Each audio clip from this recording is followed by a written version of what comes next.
Good morning students, मैं आकाश चतुर्वेदी आपके लिए क्लास 10 का 6 चैप्टर। अपना next topic is properties of chemical equation. Last जो अपना लेक्चर था, लास्ट जो क्लास थी, उसमें हमने देखा था कि स्टेप्स ऑफ केमिकल इक्वेशन, किस तरह से हमने 11 स्टेप्स देखी थी केमिकल इक्वेशन की। अब हम देखेंगे properties of chemical equation. The first properties of chemical equation is complete information about the reactant and product.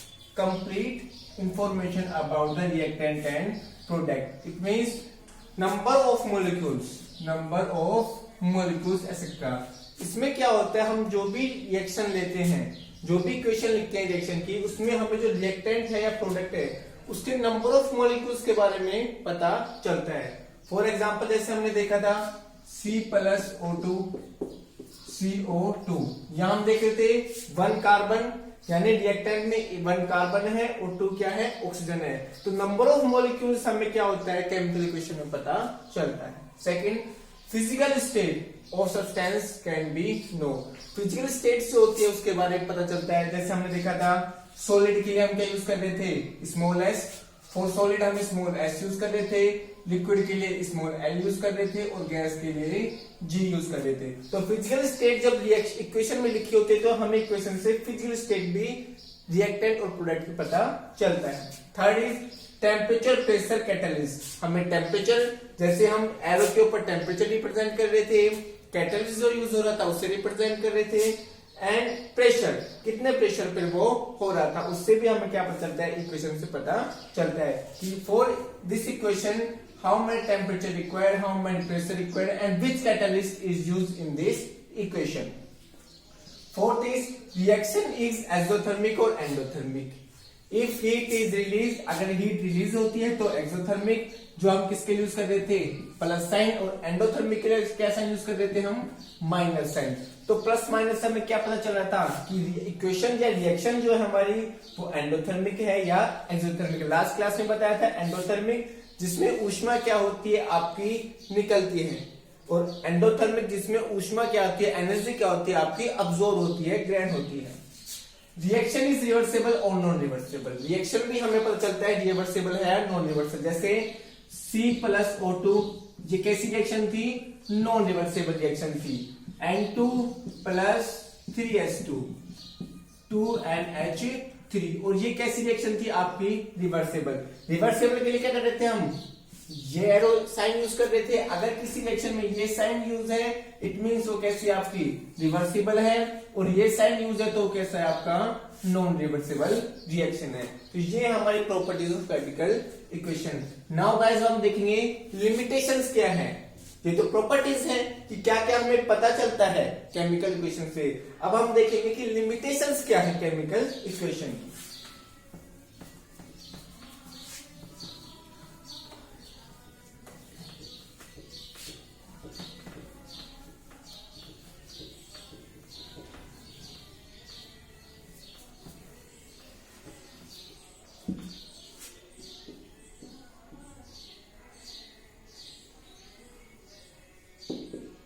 Limitations of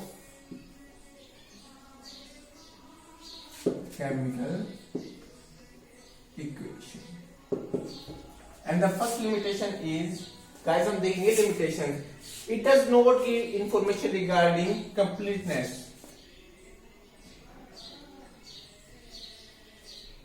Does not give information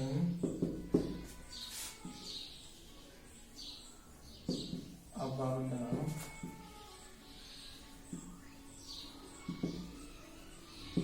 completeness of reaction. यानी इट मीन्स रिएक्शन हमारी कब complete होगी उसके बारे में हमें पता नहीं चलता है guys. And the second is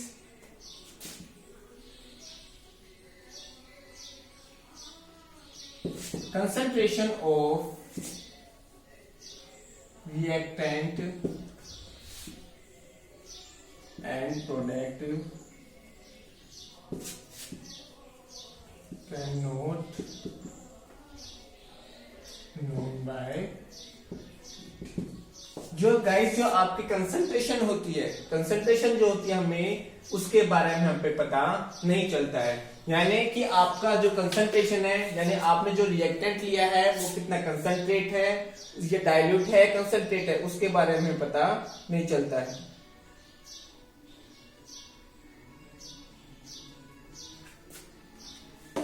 तो ये थी guys limitation. First limitation, does not give information about the completeness of reaction. Reaction आपकी कब खत्म होगी उसके बारे में पता नहीं चलता है। Concentration of reactant and product can not be known by it. Concentration जो होती है रिएक्टेंट की या प्रोडक्ट की उसके बारे में पता नहीं चलता है।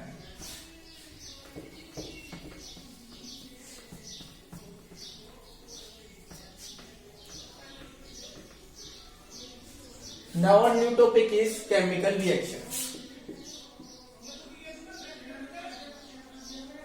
Chemical reaction. Chemical reaction रासायनिक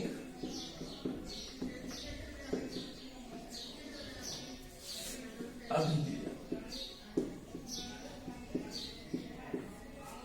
first of all guys, there are many types of chemical reaction. बहुत सारी केमिकल रिएक्शंस होती हैं।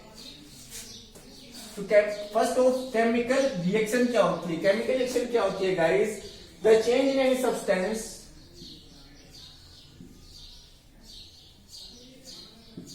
The change in any substance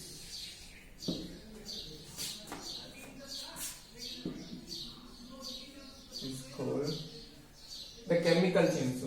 The chemical change. The chemical change in substance is called chemical reaction. कोई भी chemical रासायनिक जो भी परिवर्तन होगा गाइस, हम देखे थे रासायनिक परिवर्तन हम तीन चीज से देखे थे। कॉम्बिनेशन से देख सकते हैं हम। सेकेंड हम देख सकते हैं कंपोजिशन से, और थर्ड हम देख सकते हैं गाइस बॉन्ड से। जैसे कि मैं आपको पहले बता सकता हूं कॉम्बिनेशन, कौन किससे जुड़ रहा है, कौन किससे जुड़ रहा है गाइस। अगर A प्लस बी कोई नया प्रोडक्ट बनाते हैं, A प्लस बी कोई नया प्रोडक्ट बनाते हैं C, तो जब भी कोई नया प्रोडक्ट बनता है तो कैसा चेंज होगा आपका? Chemical change. कंपोजिशन, कौन किससे जुड़ रहा है? Suppose guys AB plus CD, it मोम AD प्लस BC। यहाँ पर A B आपस में जुड़ रहे हैं, CD यहाँ पर हम देखते हैं कि AD और BC क्या हो रहा है? आपस में जुड़ रहे हैं, बॉन्ड। अगर guys new bond form and old bond break. अगर गाइस कोई नया बंध बन रहा है और पुराना बंध टूटता है, जैसे हम देखते हैं A प्लस बी और C से। यहां पर गाइस जैसे हम देखते हैं NH3। यहां गाइस हम देख रहे हैं बॉन्ड किसके बिटवीन है? नाइट्रोजन, हाइड्रोजन और हाइड्रोजन। या गाइस जो ये बॉन्ड है किस किस के बीच में? आपके नाइट्रोजन और हाइड्रोजन के बीच में। जब ये ब्रेक होगा तो ये टूटेगा आपका N2 plus 3S2, N2 plus 3S2। यहाँ पर गाइस देखो जो ओल्ड बॉन्ड है वो क्या हो रहे हैं? ब्रेक हो रहे हैं। तो जब भी कोई ओल्ड बॉन्ड ब्रेक हो रहा हो और नया बॉन्ड क्या हो रहा हो? क्रिएट हो रहा हो, बन रहा हो, तो भी गाइस तो कैसा चेंज होगा आपका? केमिकल चेंज होगा। केमिकल चेंज होगा तो कैसी रिएक्शन होगी आपकी? केमिकल रिएक्शन होगी।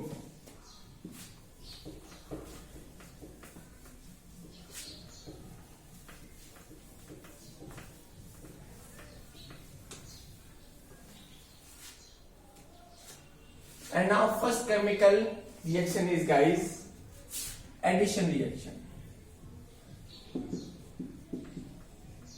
Addition reaction. जैसे गाइस हमें वर्ड से ही पता चल रहा है एडिशन। एडिशन मीन्स ऐड होना, जुड़ना, ऐड होना, जुड़ना। इसमें गाइस क्या होते हैं? आपके दो रिएक्टेंट होते हैं, और एक नया प्रोडक्ट क्या करते हैं? बनाते हैं। एक नया प्रोडक्ट क्या करते हैं? बनाते हैं। जैसे C प्लस O2, एडिशन यानी जुड़ना। C प्लस O2 ये दोनों आपस में जुड़कर क्या करेंगे? एक नया प्रोडक्ट बनाएंगे CO2। तो इसकी डेफिनेशन क्या दे सकते हैं गाइस? हम डेफिनेशन दे सकते हैं when two or more than two reactants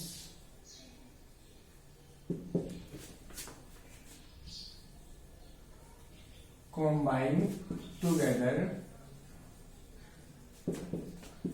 and form a new product,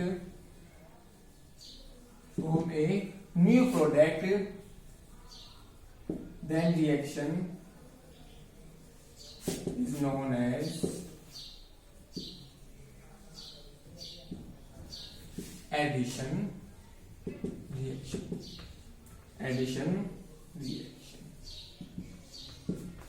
जब भी गाइस दो या दो से ज्यादा रिएक्टेंट क्या होते हैं, ऐड होते हैं और एक नया प्रोडक्ट बनाते हैं, तो रिएक्शन क्या कहलाती है? आपकी एडिशन रिएक्शन। गाइस वर्ड से ही ध्यान रखेंगे, ऐड मतलब होता है जुड़ना। यहाँ पर क्या होंगे गाइस? दो रिएक्टेंट क्या होंगे? आपस में जुड़ेंगे, जैसे C+O2 CO2।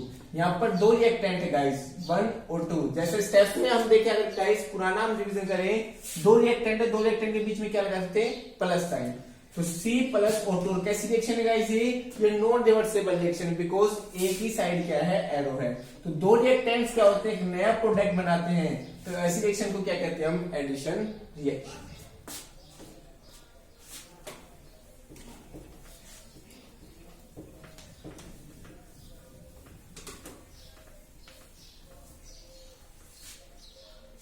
Second is guys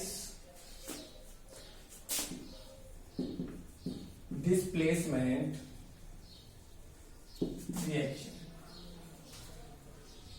displacement को ही गाइस हम सेकंड जो नेम है इसका रिप्लेसमेंट भी बोल देते हैं। रिप्लेसमेंट रिएक्शन, दोनों रिएक्शन गाइस एक ही है, घबराने की बात नहीं है। चाहे डिस्प्लेसमेंट आए चाहे रिप्लेसमेंट आए, दोनों का मतलब एक ही होता है। हिंदी में इसको बोलते हैं विस्थापन अभिक्रिया। हिंदी में इसको बोलते हैं विस्थापन अभिक्रिया।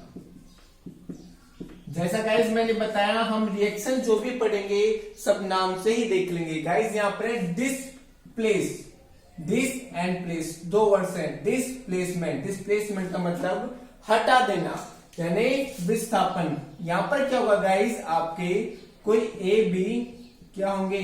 कोई रिएक्टेंट होंगे जो सी से क्या करेंगे? रिएक्ट करेंगे। यहां पर गाइस एक रिएक्टेंट क्या करेगा? दूसरे रिएक्टेंट को क्या कर देगा? उसकी जगह से क्या कर देगा?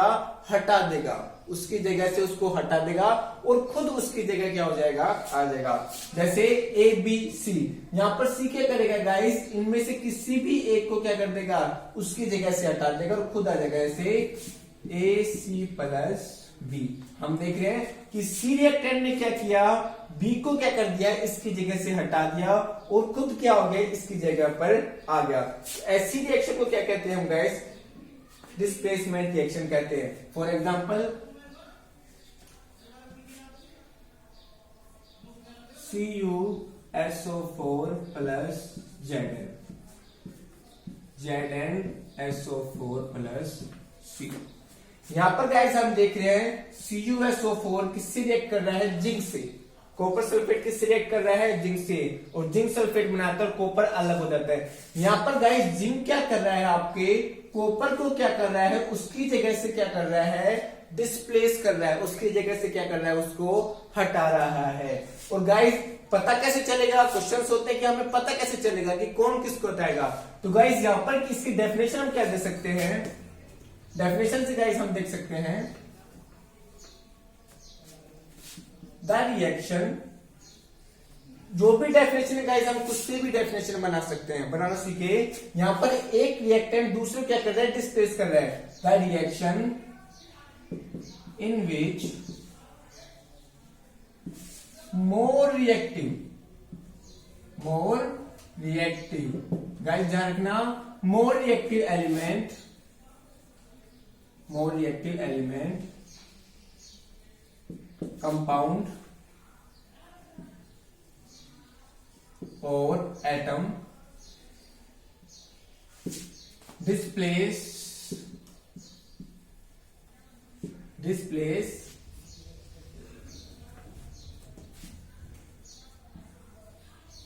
less reactive element compound और एटम।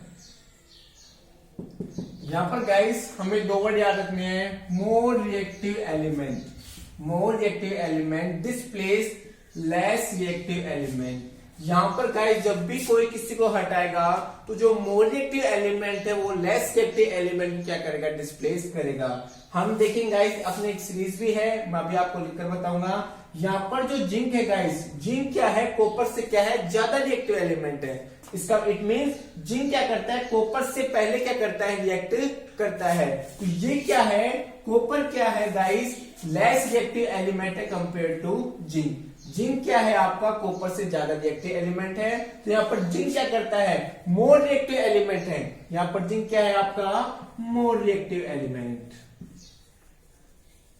मोर रिएक्टिव एलिमेंट। और गाइस कॉपर क्या है, कॉपर है आपका less reactive element, less reactive element. तो more reactive element displace less reactive element. More reactive element क्या करेगा, लेस रिएक्टिव एलिमेंट क्या करेगा, उसकी जगह से डिस्प्लेस कर देगा। तो जिंक कॉपर को डिस्प्लेस करके क्या बनेगा, जिंक सल्फाइड, और कॉपर क्या हो जाएगा, अलग हो जाएगा। तो इस रिएक्शन को क्या कहते हैं हम गाइस, इस रिएक्शन को गाइस हम कहते हैं displacement reaction. In the reaction in which more reactive element displace less reactive element. Zinc क्या करेगा, कॉपर को, क्योंकि जिंक क्या है, मोर रिएक्टिव एलिमेंट है। मैं आपको गाइस इसका सीरीज बताता हूं, कौन सा एलिमेंट किसको क्या कर सकता है, डिस्प्लेस कर सकता है। और गाइस हमारे बोर्ड में एक क्वेश्चन भी आता है 1 नंबर का, वो एक रिएक्शन देता है गाइस कि दिस रिएक्शन इज पॉसिबल और not, if possible then give reason. ये रिएक्शन पॉसिबल है या नहीं है, और अगर पॉसिबल है तो रीजन बताइए। तो ये जो क्वेश्चन होता है गाइस वो हमारा आता है डिस्प्लेसमेंट रिएक्शन से। हम एक एक्टिव सीरीज बनाएंगे गाइस, उससे हमें पता चलेगा कि कौन सा एलिमेंट किसको क्या कर सकता है, डिस्प्लेस कर सकता है। मैं एक सीरीज बना रहा हूं गाइस, देखेंगे।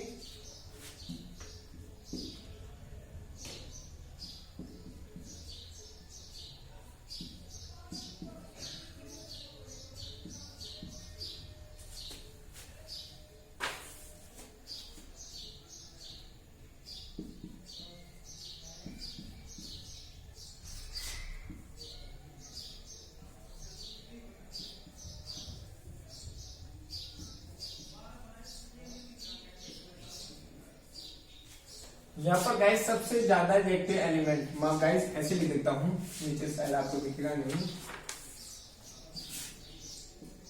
Potassium, sodium, calcium, magnesium, zinc, iron, lead, hydrogen, copper,